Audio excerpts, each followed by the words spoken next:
जय। आज मैं जानना चाहता हूँ और आप लोग को भी बताना चाहता हूँ कि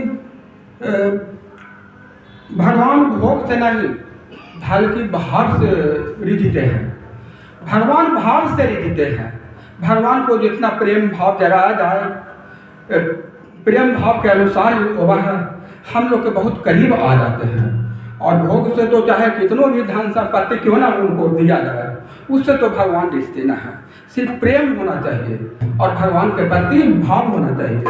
एक बार की बात है कि दक्षिण के जंगलों में संगरीला का एक कबीला था, जिसमें भील जाति के लोग हैं जो वहाँ पर शिकारी लोग रहते थे। उसका शिकारी का जो लोग रहते थे, उसका मेन है जो गुरु और राजा वहाँ के नाग था। और नाग बहुत भारी बलशाली था और बहुत भारी जो भील जाति के था, लेकिन बहुत बड़ा धनुषधारी था। और वह एक ही बाण से ना जाने कितना को शिकार करता था, इतना उसमें क्षमता था उसमें नाग में, वो भील जाति का था। और उसका पत्नी का नाम तंता था। तंता भी जो है इतना बलशाली थी कि क्या कहना, वो भी एकदम पहाड़ की तरह दिखती थी। और उसमें भी धनुष विद्या का इतना ताकत था कि वह है जो एक ही बाण से कई को शिकार करती थी। और बहुत दिन के बाद जब वहाँ पर दोनों को साथ रहते भर में और सरदार का भूमिका निभाते भर में बहुत दिन जब बीत गया, तब उसका एक पुत्र का जन्म हुआ जिसका नाम तीक्ष्ण रखा है। उस तीक्ष्ण उसका तीक्ष्ण का जन्म हुआ। जब तीक्ष्ण ने जो है जन्म लिया, तब उस समय उसको वजन 8 किलो था। जन्म के समय उसका वजन 8 किलो था। जैसे जैसे वो वह बड़ा हुआ तो 16 साल में वो एकदम भीम के तरह, वह पहाड़ पर्वत के तरह दिखना शुरू कर दिया। अब जो उसके पिता नाग थे, वो नाग है जो देख करके अपने पुत्र तीक्ष्ण को देख करके बहुत प्रभावित होते थे कि भाई ये तो हमारा पुत्र एक है, भाई इतना बलशाली उत्पन्न हुआ है और उसमें हर तरह की योग्यता थी, हर तरह की क्षमता थी। और उस क्षमता के अनुसार बहुत से वह मतलब कि शिकारी करता था और बहुत अच्छे से सुंदर ढंग से वह वहाँ का देखभाल भी करता था। तो उसका पिता नाग जो थे वो सरदार थे, उस सरदार का भी भूमिका कुछ तीक्ष्ण निभाता था। इससे प्रभावित होकर के नाग जो है वो तीक्ष्ण को है जो सरदारी दे दिए कि भाई ये जो भील जाति का जो हम लोग का जो शिकारी रहते हैं, इसका तुम ही अब नेतृत्व करो, तुम में सारा क्षमता है। सब लोग नेतृत्व, जागिए सब लोग जागिए। तो तीक्ष्ण ही मतलब कि वो तीक्ष्ण को दे दिए। उस समय जो है तीक्ष्ण जो है अपना सरदारी जो है बहुत अच्छे ढंग से चलाता था, बहुत अच्छे ढंग से वो कर रहा था सबको देख रेख। और नाग जो है उसको सेवा में 2 नौकर दिए थे। वो नौकर का नाम था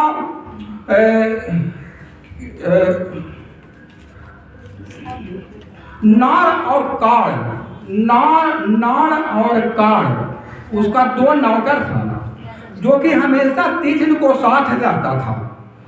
एक बार की बात है कि वह शिकारी खेलने के लिए तीक्ष्ण निकला और शिकारी खेलते खेलते वह कुछ दूर जंगल में चला गया और बहुत सा शिकार कर डाला, बहुत सा।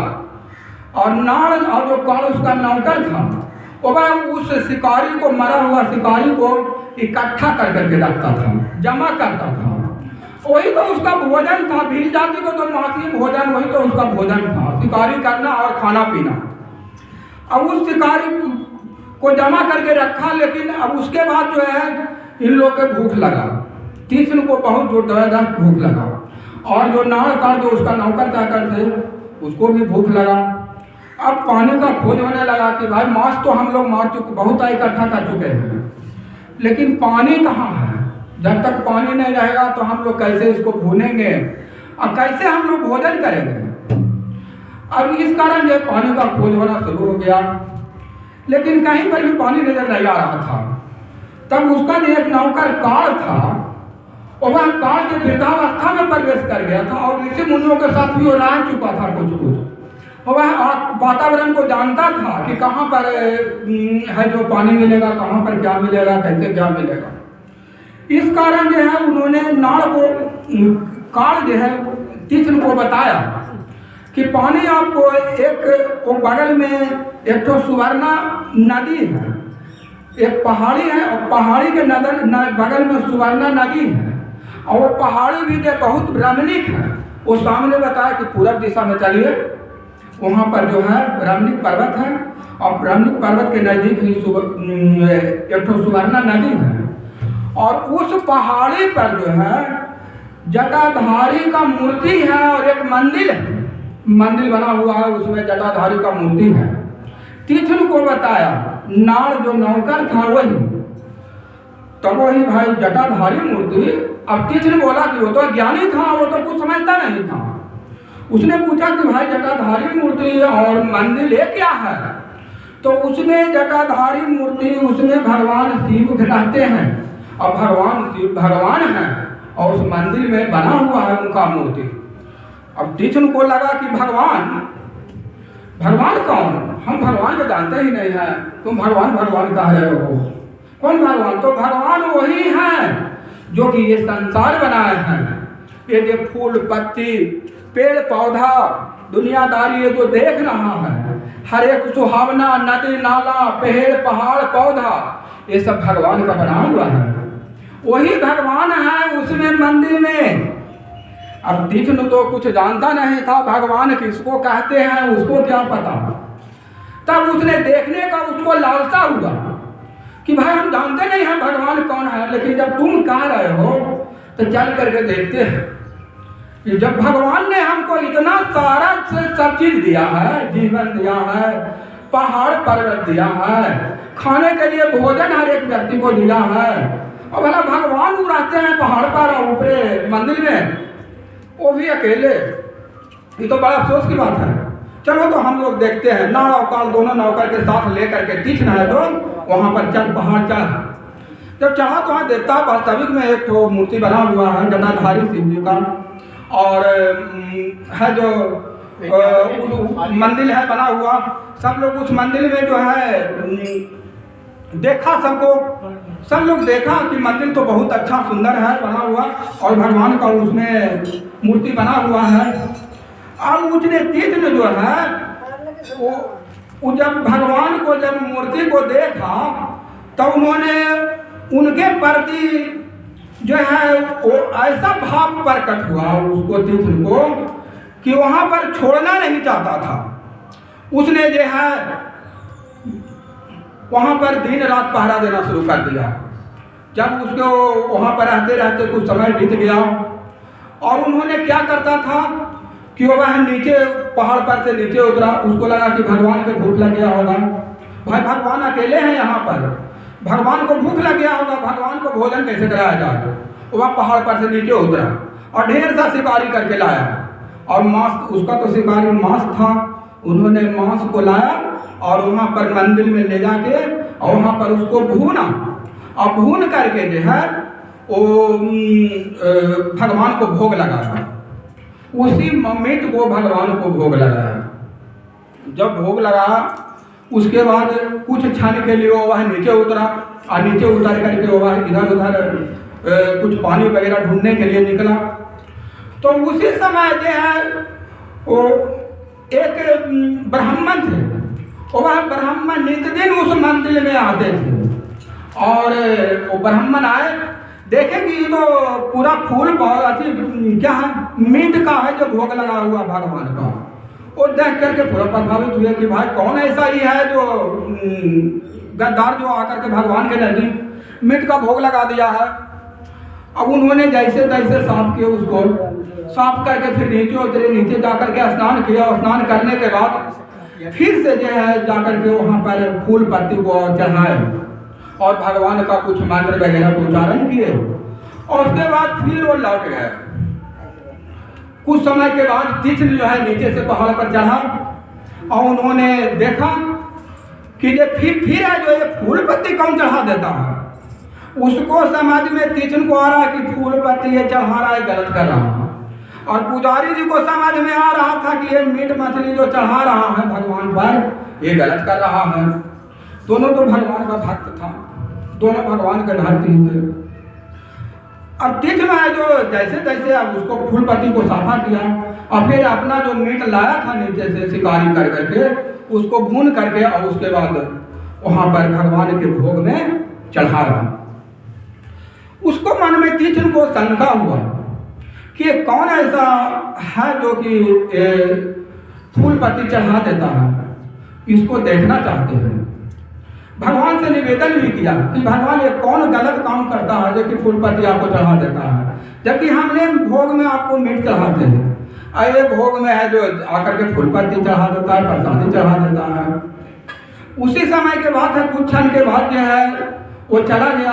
उसके बाद ब्राह्मण आए, उनको भी फिर देखे कि फिर मांस चढ़ा हुआ है भोग में।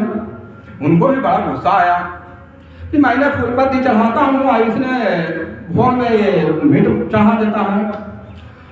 लेकिन उन्होंने भी ब्राह्मण ने भी भगवान से विनती की कि भगवान ये कौन गलती करता है जो कि आपको मीट चढ़ा देता है, सारा के सारा मंदिर भ्रष्ट कर देता है। वो बहुत अपशब्द बोला, बहुत गाली घिना पका। और उसके बाद ब्राह्मण जो है घर गए। जब घर गए तो सोए अवस्था में देखते हैं, स्वप्न देखते हैं। स्वप्न में देखते क्या है कि ये उनको भगवान दर्शन दिए, भगवान शिव साक्षात दर्शन दिए और उन्होंने बताया कि भक्त आप भक्त है मेरा, लेकिन वो तीक्ष्ण जो मांस का टुकड़ा है जो चढ़ा देता है वो भी हमारा परम भक्त है। उसको तुम गाली क्यों देते हो? तुम फूल पत्ती चढ़ाते हो, उसका भोजन मांस ही है और अपना भोजन को हम पर चढ़ा देता है। सबसे बड़ी श्रद्धा, अब उसके पास श्रद्धा और श्रद्धा के कारण वह है जो है मीठा मांस को चढ़ा देता है। इसमें क्या बुराई है? अगर तुमको देखना चाहते हो उसको कि कौन है, क्या है और क्यों भोग चढ़ाता है मीट को, तो तुम जा करके मंदिर में छिप कर देखना। जब छिप करके देखोगे तो तुमको पता चल जाएगा कि जो वो कौन है, क्या है और क्यों हमको मीट का भोग लगाता है। ब्राह्मण के बात उनको जब जागे तो उनको लगा कि वास्तविक तो भगवान दर्शन दिया हमको और जो भगवान कह रहे हैं वैसा ही किया जाए। उन्होंने पहाड़ पर चढ़ा, मंदिर के नजदीक गए और मंदिर के पिछवानी में छिप करके और उन्होंने देखना शुरू कर दिए कि देखते हैं कौन आता है, भगवान का आदेश है। कुछ समय के बाद तीक्ष्ण आया, ढेर सा मीट लेकर के आया और भुना तला और भगवान को भोग लगाया। भोग लगाया तो उस समय जो है वो भोग लगाते समय फिर देखता है कि इस तरह के फूल पत्ती इस तरह से है। उसको तो गुस्सा आ रहा था, लेकिन उसको लगा कि हमको पूजा में कुछ गलती रह गया है, इसलिए करके वो वह नीचे उतरा और नीचे उतर करके फिर पानी लेकर के चढ़ा और पानी ले जैसे ले जा रहा था जैसे ठोकर लग गया, कुछ पानी गिर गया, कुछ पानी बचा। उसको डाउट हुआ कि ये तो अशुभ है, ठोकर लगना और भगवान के लिए जल जो अर्पित करने के लिए ले जा रहा है वो तो गिर गया, अब कैसे थोड़ा मनी बचा।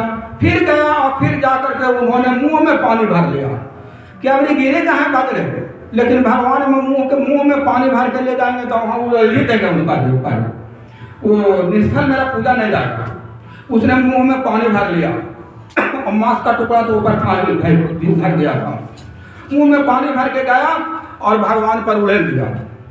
जैसे उड़ेला जैसे देखता है कि भगवान के एक आंख से खून बहना शुरू हो गया, भगवान से एक आंख से खून बहना शुरू हो गया। तो भगवान को लगा कि ये कैसे हो रहा था, ये क्या है, कौन आता है, कौन क्या करता है, ये आंख कौन फोड़ दिया भगवान को। अब वो उपाय सोचने लगा कि भगवान को कैसे इलाज किया जाए, कैसे भगवान को इलाज किया जाए ताकि भगवान है जो भगवान का जो आंख से ब्लड चल रहा, खून जो चल रहा है वह रुके।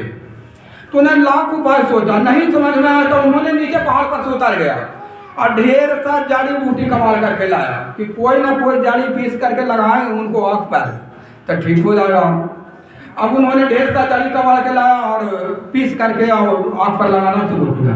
उधर ब्राह्मण जो थे छिप कर देख रहे थे, उन्होंने भी तो देख रहे थे कि भाई क्या है, कैसा भागते हैं, परीक्षा है तो इसका लेना है। अब उसने लाख उपाय किया लेकिन खून नहीं रुका। तब उसने एक मन में आया कि हमारे पिताजी जो नाग थे, उन्होंने भी कभी कभी लोगों को कट जाता था तो लोग क्या करते थे कि मांस का टुकड़ा को उस पर लगाते थे ना, तो वो ब्लड रुक जाता था। और आदमी का ऐसा पाया जाता है, हमारे ब्लड में थ्रोम्बोसिस नामक एंजाइम पाया जाता है, और वो एंजाइम जो है जैसे ही कटता है हम लोग के, तो वो हवा के संपर्क में आता है, और हवा के संपर्क में आने पर थ्रोम्बोसिस जो है थ्रोम्बोप्लास्टिन का निर्माण कर देता है। और थ्रोम्बोप्लास्टिन जैसे निर्माण होता है, जैसे वहाँ पर कागज प्लास्टिन बन जाता है, और उसके चलते ब्लड रुक जाता है, खून बहना हम लोग के रुक जाता है। वही उपाय उसने सोचा कि भाई हम लोग के पूर्वज लोग मांस से ही टुकड़ा लगा करके खून को रोकते थे, तो हमने भी क्यों ऐसा क्यों न किया जाए। उसने भी क्या किया कि उसके पास बाण तो था ही, तीक्ष्ण बाण था। उन्होंने अपना आँख को निकाला और भगवान के आँख में लगा दिया। जैसे ही उन्होंने आँख निकाल कर को भगवान के आँख में लगाया, जैसे ब्लड रुकना, खून के बहना जो है, श्राप होना खून का बंद हो गया। तो बहुत हंसा, बहुत नाचा तीर्थ ने, क्या मेरा भगवान तो स्वस्थ हो गया भाई, हम लाख उपाय कर रहे थे समझ में नहीं आ रहा था, लेकिन मेरा भगवान तो स्वस्थ हो गए। फिर क्या देखता है कि जब वो नाच रहा था, उसी समय दूसरा आंख से खून बहना शुरू हो गया।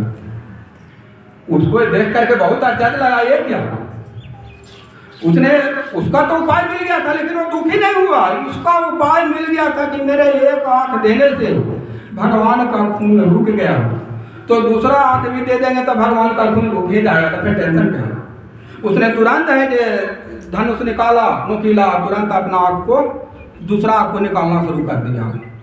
जैसे निकालना शुरू कर दिया, जैसे भगवान साक्षात शिव भोलेनाथ प्रकट हुए और हाथ को उसको पकड़ लिए कि बस हम तो तुमसे खुश हैं, तुम्हारा ऐसा निष्ठा और भक्त ये तो दुनिया संसार में बहुत होता ही नहीं है। उनको तो मालूम नहीं था कि ब्राह्मण जो है वो भी छिप करके देख रहे हैं, उन ब्राह्मण को भी दर्शन हो गए भगवान। ये भी है जो भगवान के विनती पैर पकड़ लिया कि भगवान हमें उद्धार कीजिए, हमको कुछ नहीं जानते हैं, हम आपके अलावा हम कुछ नहीं जानते हैं। हमको बता दिया कौन हमारा नौकर, क्या भगवान है, हम भगवान को मान रहे हैं, संसार आप बनाया है, आप ही मेरा शरीर बनाया है, दुनिया बनाया है, ये चलते मैं आपका वाची कर रहा हूँ, आप कृपा करके हमें अवसर दीजिए जिससे कि मैं आपके बारे में भक्ति जान सकूँ। तो भगवान ने उनको तुरंत एवं वस्तु कर दिए कि तुम्हारा भक्ति हमारे बीच पड़ा रहेगा, हमेशा पड़ा रहेगा। वो वह वरदान पा करके महान है जो भक्ति पाया और महान बुद्धिमान हो गया। ब्राह्मण भी तो धन्य हो गए देख करके कि भाई ऐसा भक्त तो हमने इस संसार में देखा ही नहीं है, जिसको कि देखने से जिसको कि दर्शन से भगवान का दर्शन हो गया। इसी भक्ति से जो कि अज्ञानी था, मीट चढ़ाता था, और इससे हमको दर्शन, इसी के कारण भगवान से हमको दर्शन हो गया। तो कहा गया है कि भगवान मांस के टुकड़ों से नहीं, फूलों से नहीं, भगवान तो भाव से खुश होते हैं, भक्ति भावना से खुश होते हैं। चलिए एक तो भजन हो जाए। भाव के भूखे हैं भगवान, भाव के भूखे हैं भगवान, कैसे कौन चलो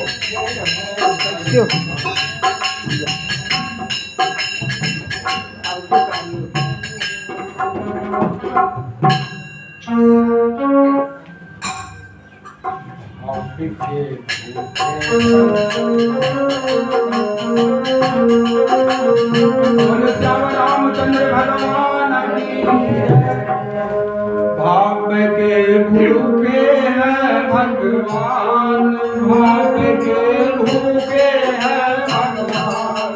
गाइए, आप लोग भी गाइए।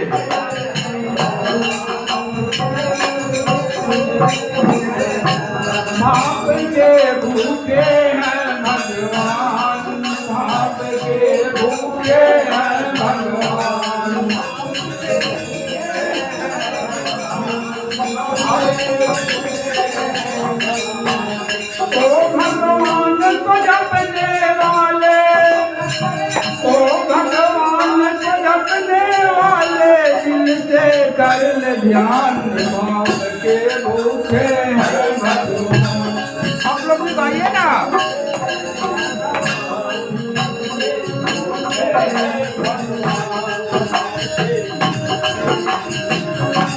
बाप के भूखे हैं भगवान, बाप के भूखे हैं भगवान,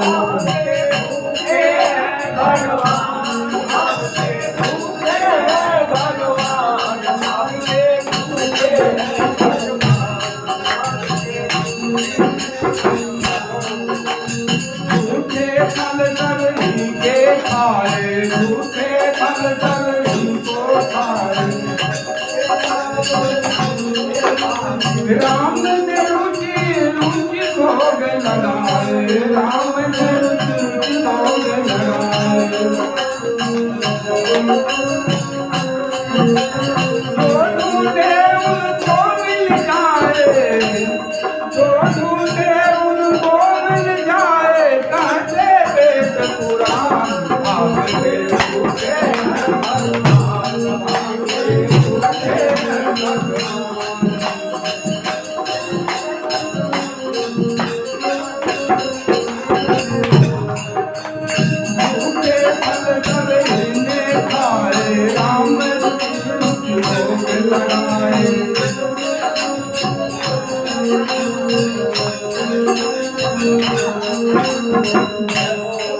जो ढूंढे उनको मिल जाए, कहते वेद पुराण, आपके भूखे हैं भगवान, आपके भूखे हैं भगवान, आपके भूखे हैं भगवान, आपके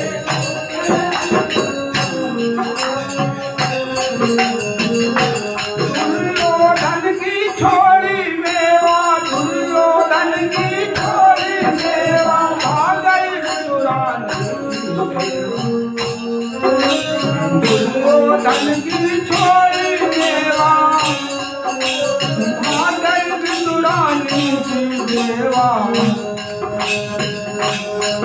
जो ढूंढे उनको मिल जाए, जो ढूंढे उनको मिल जाए, कहता दान समाज भाग।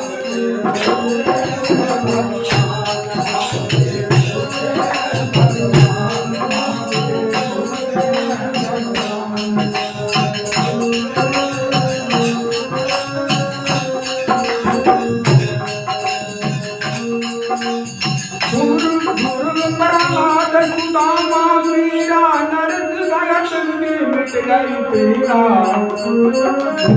प्रहलाद सुदामा मीरा, नरक भगत की मिट गई पीड़ा।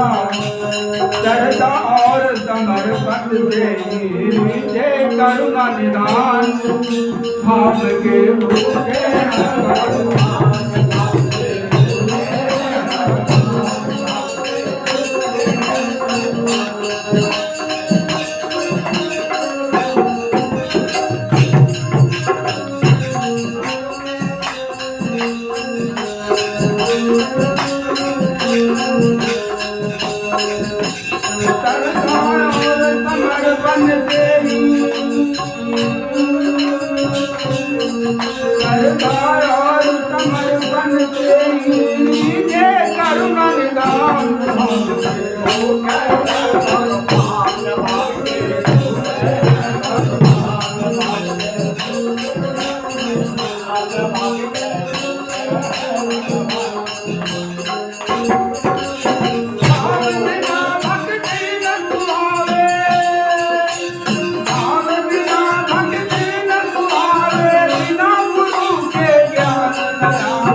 रखना